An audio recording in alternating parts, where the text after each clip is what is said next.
think if we took the time to really speak to women who have been through it, we would find that it's a lot weightier than our culture or distributors of the pill would have us believe. We want to empower you to make fully informed choices about your pregnancy and parenting options. Let's talk about what's next now that pregnancy has entered the chat.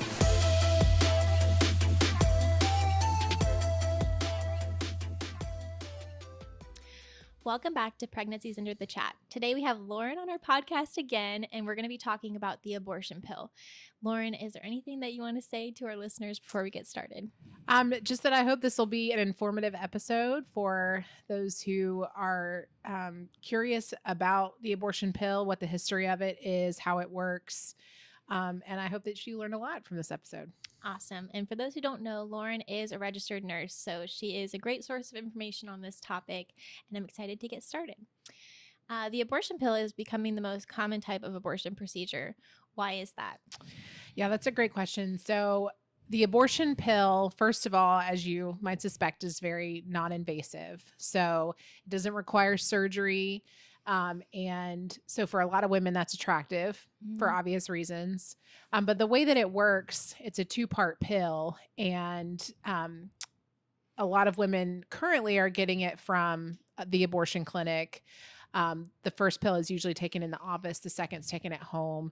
We'll get into the mechanics of all that later. Yeah. But unfortunately, now it's also available through the mail in all 50 states. So regardless of the legal system, what laws are in place in your particular state, you can still get the abortion pill through the mail from certain websites. There's also companies that are willing to ship it internationally. So just in a very simple Google search, you can find companies in Canada or overseas that are able to send it to the United States. And so it's more accessible than it's ever been.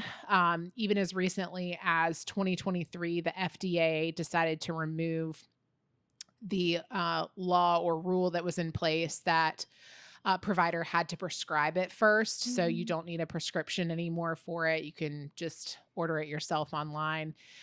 It does have a cost when you order it from these websites, but there are a lot of surveys that you can fill out, or just a simple, form that you can fill out with information about yourself. And if you say the right things, then these companies often will reduce the cost, or they'll even send the pills to you for free. So whereas an abortion at the abortion clinic might cost several $100s, these pills are really inexpensive compared to that. So it's become more accessible that way too. And also the language surrounding it as well on a lot of either pro-abortion websites or the websites where women can order these pills. Makes it sound very simple. It makes it sound like a simple process.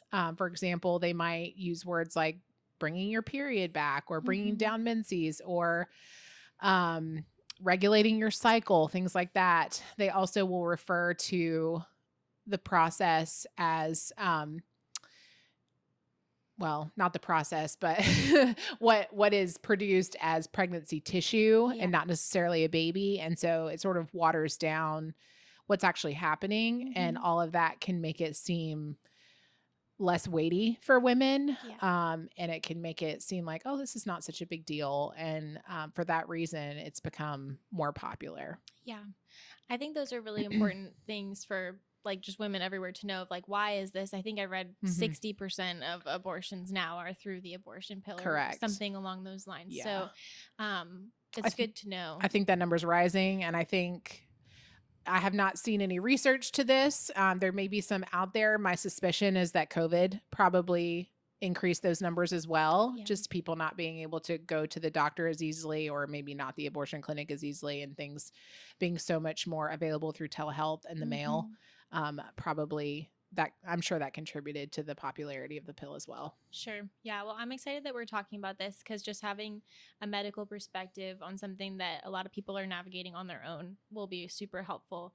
Can you explain a little bit of what the abortion pill does? Sure. Yeah. So, and I know we want to talk a little bit about the history of it too. So the abortion pill has been around in some ways since the 40s, since World War II, it's been developed since then. It really came onto the scene in France in the 1980s.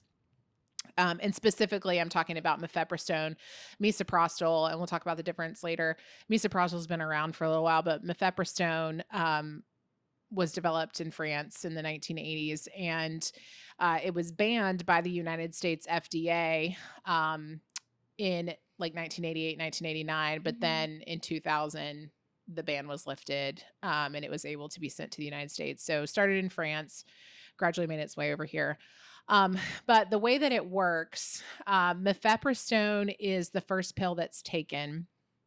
And a lot of times that pill is taken at the abortion clinic if that's the route that the woman decides to go.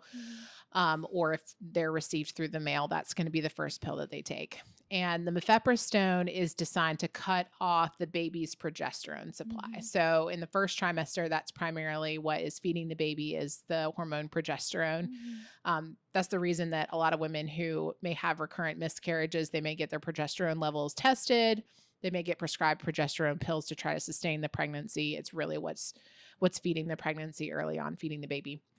And so if mifepristone cuts off that progesterone supply, a lot of times the baby is going to go ahead and pass within, a day or two. It's enough to stop the heartbeat. Depending on the age of the baby, it may happen a little bit sooner. So you may have also heard of abortion reversal pills.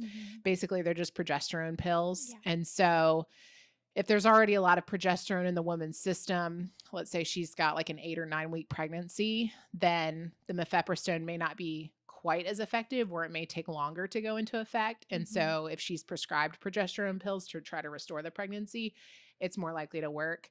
Early on, like a 3, 4, 5 week pregnancy, which, 3-week pregnancy, you're going to have to be actively taking pregnancy tests to know that you're pregnant. But if you're talking about a 4 or 5, 6 week pregnancy, that mifepristone is probably more likely to be effective in actually stopping the baby's heartbeat.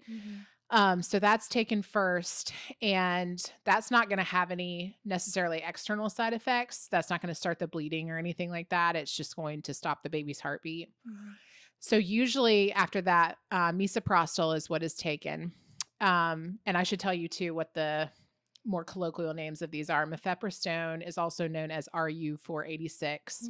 There's different stories about how that name came out. And then misoprostol is also known as Cytotec. If you've had a baby before, you probably heard of Cytotec because it's used for cervical ripening in the hospital. But obviously in an abortion situation, the outcome is different. Yeah. So misoprostol is taken a day or two after mifepristone.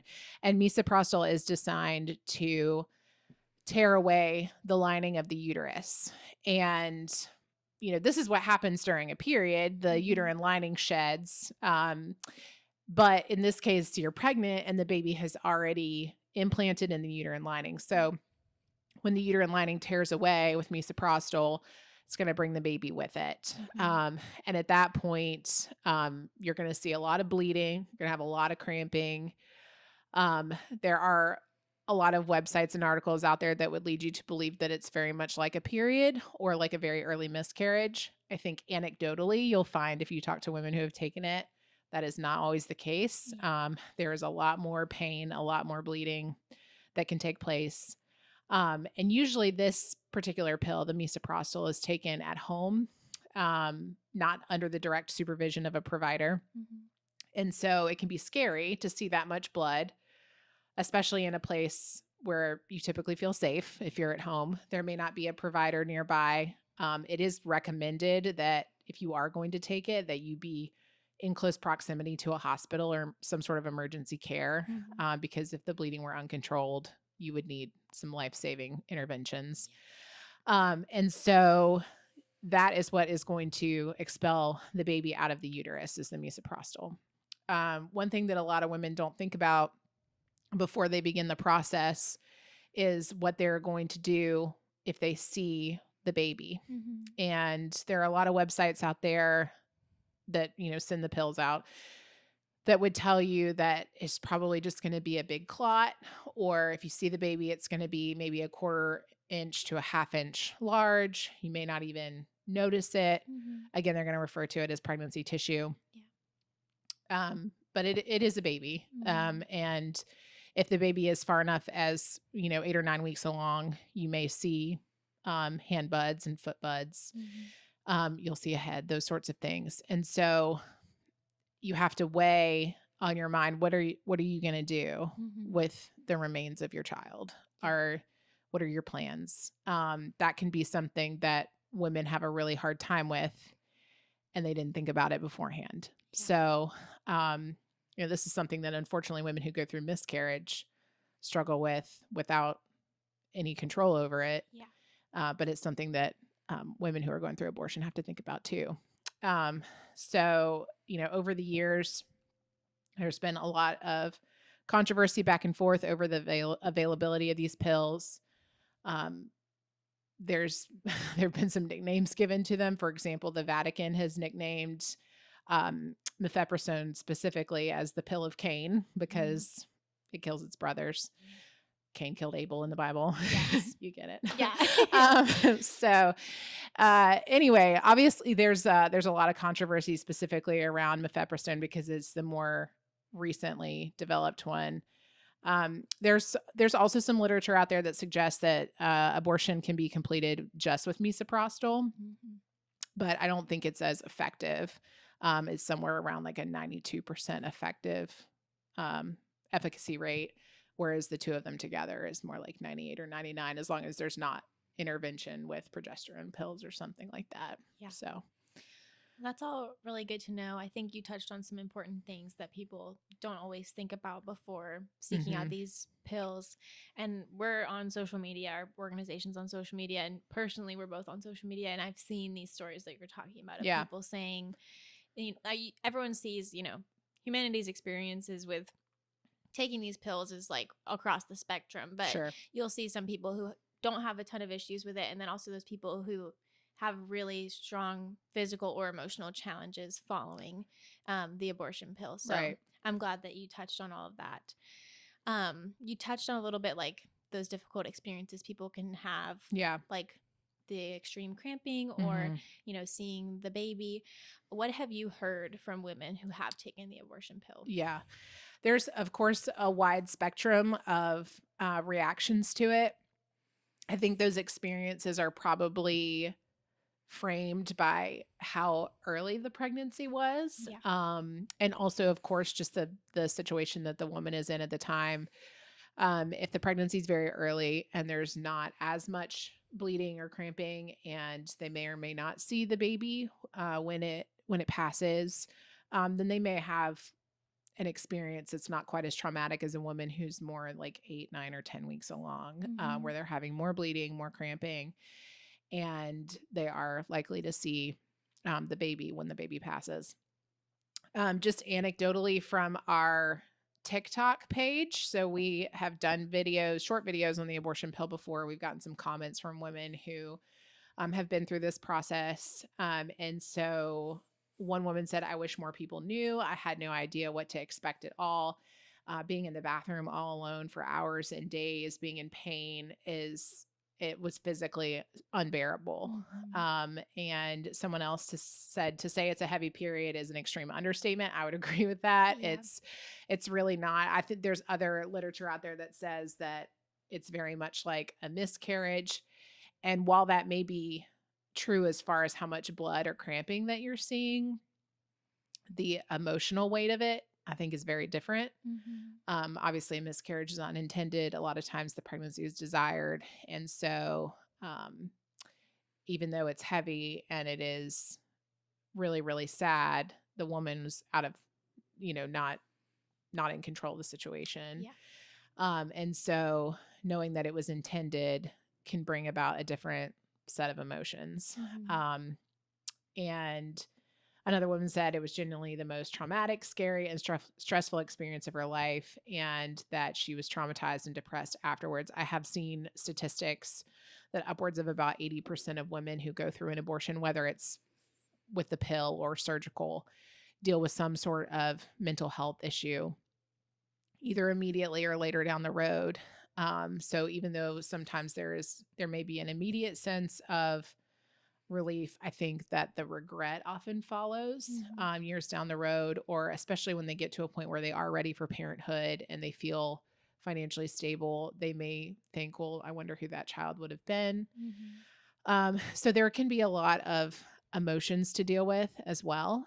And so I think if we took the time to really speak to women who have been through it, we would find that it's a lot weightier than our culture or distributors of the pill would have us believe. Yeah, I agree with that. I think, you know, we have a story, like we share women's stories on our YouTube page, and there's a volunteer here who shared her story, and it was not the abortion pill. Her abortion experience was years ago, but I always think of her. Her name was Patty. You can go on the Pregnancy Network's YouTube and watch it, but she's like a grandparent now, and it still is like affecting her in some ways. And none of this is to like shame anyone in the audience considering the abortion pill, but I think these are important perspectives to have of, you know, what is that going to feel like when my child is starting kindergarten? I think, what age would my like other child have been? And you're holding your grandchild and you're thinking, I could have more grandchildren. Who would those people have been? So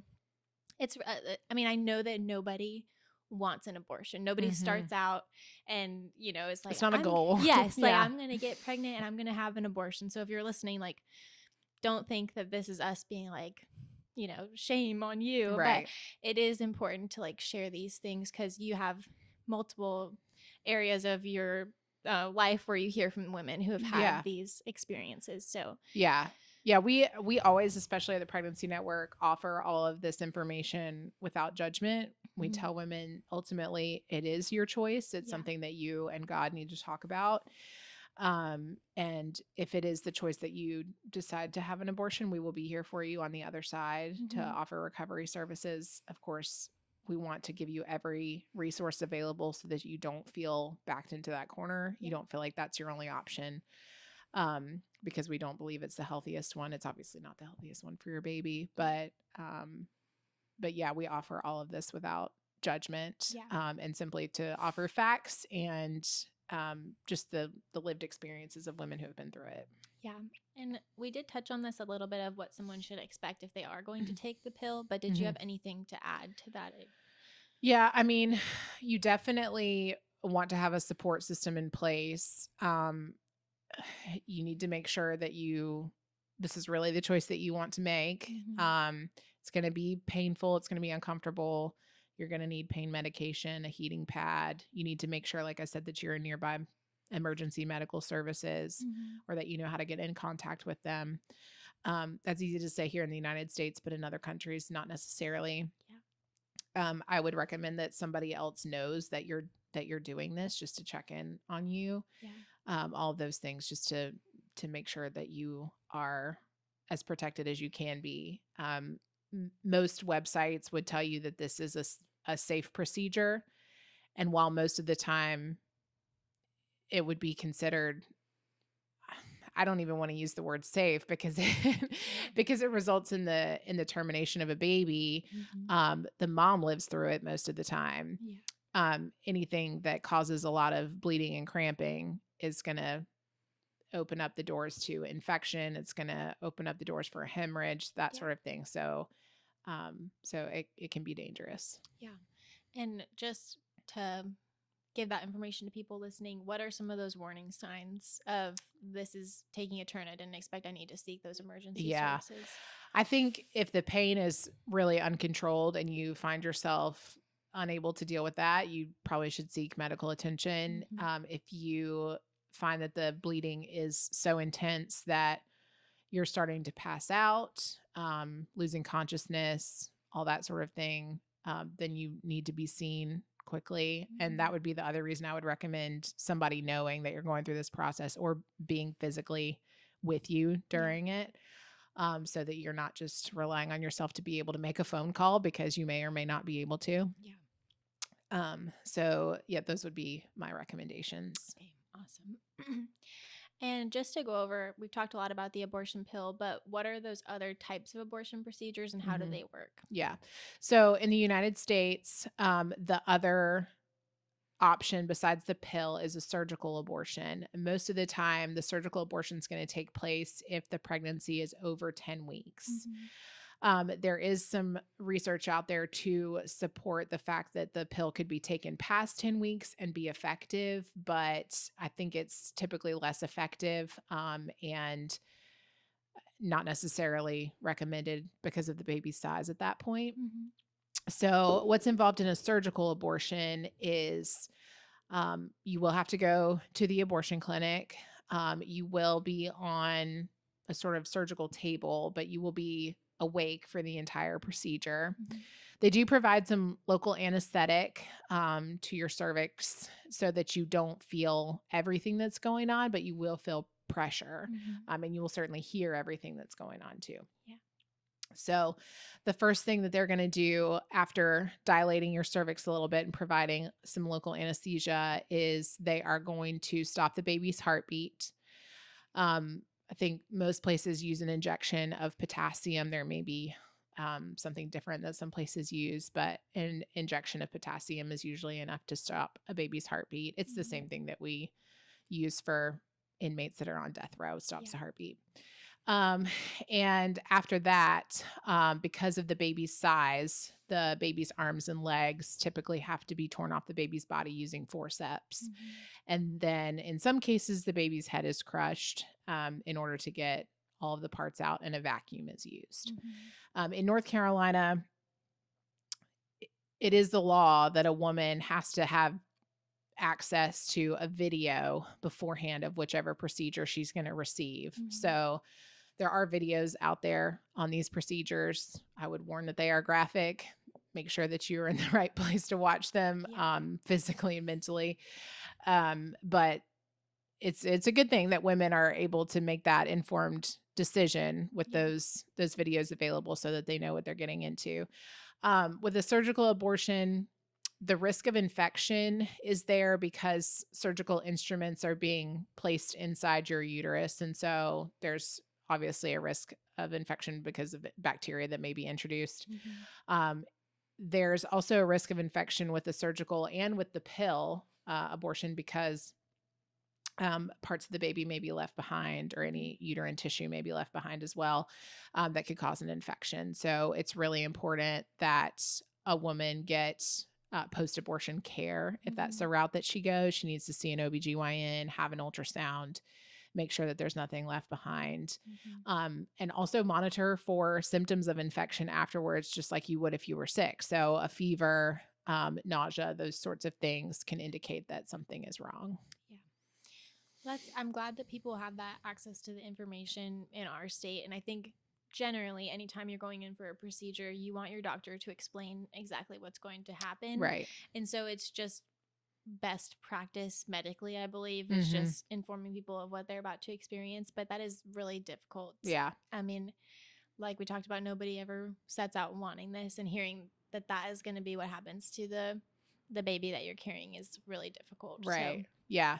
And one thing we try to impress upon women here at the Pregnancy Network is that you absolutely need to get an ultrasound before you go the abortion route, whether it's the pill or a surgical abortion. The websites out there that distribute abortion pills would have you believe that this can be self-managed, that you can order them without any sort of confirmation of your pregnancy, that you don't need a provider to be involved at all. And unfortunately, the FDA has made that more possible now than before. But the reasons that you need an ultrasound is because there are so many different types of pregnancy that can cause a positive pregnancy test, but may not be like an abortion may not work on them, or they may not require an abortion. So for example, an ectopic pregnancy, a lot of people are familiar with that. With an ectopic pregnancy, the pregnancy is outside the uterus.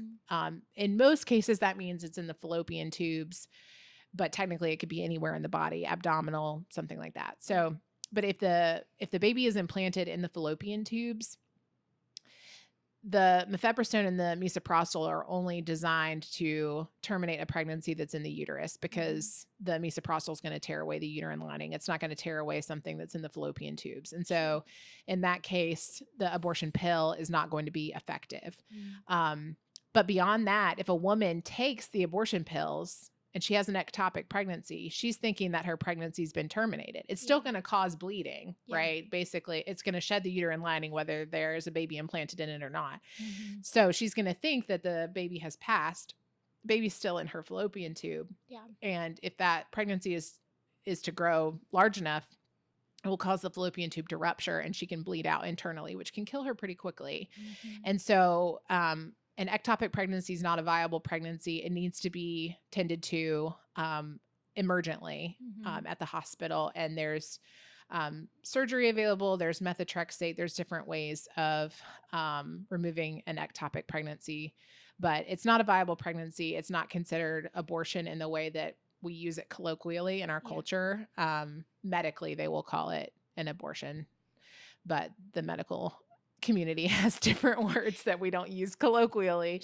So that's important. There's also something called a blighted ovum, where a gestational sac forms with amniotic fluid and everything, but no baby ever forms. So there's no yolk sac. There's no what we call a fetal pole, where there's a baby and a heartbeat and all that. That's going to cause a positive pregnancy test, because there is pregnancy hormone, but there's no baby in there. And in that case, the pregnancy is probably going to terminate itself. You're just going to have a lot of bleeding and cramping at some point. And if it doesn't happen naturally, then your doctor can help you with that process. There is also something called a molar pregnancy, where a baby also does not form, but cancer cells form in place of the baby.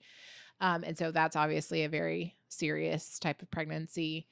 And then there's also the possibility that when we do the ultrasound and we see the baby doesn't have a heartbeat. About 1 in 4 pregnancies end in miscarriage, which is a sad reality, but 25% do. And so in the event that your baby has already passed, an abortion is not necessary. You definitely still need to see a doctor and have help with that process. And you probably will need to see a counselor, because that's a weighty thing to deal with emotionally. But again, an abortion's not necessary. So for all of those reasons, you need to see a provider. You need to get an ultrasound before you go through the process of abortion. And I think personally, it's important for you to actually see the baby so that you can make a fully informed decision, having actually laid eyes on your child. Yeah, no, I totally agree. And I think those reasons that you listed are super important, and the additional aspect of an ultrasound is the only, like, the most reliable way to confirm the gestational age. And so you don't want to think that, oh, I'm like 9 weeks along and you're actually 12, and then that's like a more dangerous situation to put yourself in with the abortion pill. So I did actually read on one of the abortion pill websites too that women can be relied upon to accurately date their pregnancies. And while that's true, if everything's working the way it's supposed to, most of the time it isn't. There's even something called a subchorionic hemorrhage that can make you bleed during your pregnancy. It's just a pocket of blood next to the uterus. And so a lot of women that have a subchorionic hemorrhage and bleed during their pregnancy, they think that's their period, but they've already been pregnant for several weeks. And so if you're just going off the last time that you bled, dating your pregnancy and thinking how far along you are, it's not going to be accurate. There's so many different variables that can come into play with dating your pregnancy. And on top of the fact that there's a lot of women who are just like, I don't know when the last day of my period was, or they're on birth control and the birth control has eliminated their period, so they don't know the last one. In all those cases, you're right. The ultrasound is the gold standard for dating a pregnancy and seeing how far along you are. Yeah. And even for women who have been pregnant, I think a lot of people have the experience of going in for an ultrasound and be like, I had no idea that was like my friend Hallie, who was on recently this last month. She was like, I went in for an ultrasound. I was already 7 weeks. I had no idea. No idea. So it just, even for that reason alone, an ultrasound is super important. It is. Yeah. Agreed. So just to end things off, I want you to be able to speak a little bit to the women who may be experiencing an unplanned pregnancy or considering taking the abortion pill. Right. So my biggest advice would be, don't make a rushed decision out of fear. There are so many people medical and not, who are available and want to speak to you. They want to talk you through this decision. They want to help you be the most informed you can be before you make a decision. You do have time. In most cases, if you find out that you're pregnant, at 4 or 5 weeks, depending on your state, you do have quite a bit of time to decide what you're going to do. It can be easy to make an emotional decision out of fear, but that fear can lead to regret later down the road. And so we really want you to make sure that you fully think through this, talk with trusted individuals, medical and not, and make sure that the route you're taking is the one that you want to take. Places like the Pregnancy Network exist all over the United States. If you search for a local pregnancy care center, they're going to pop up.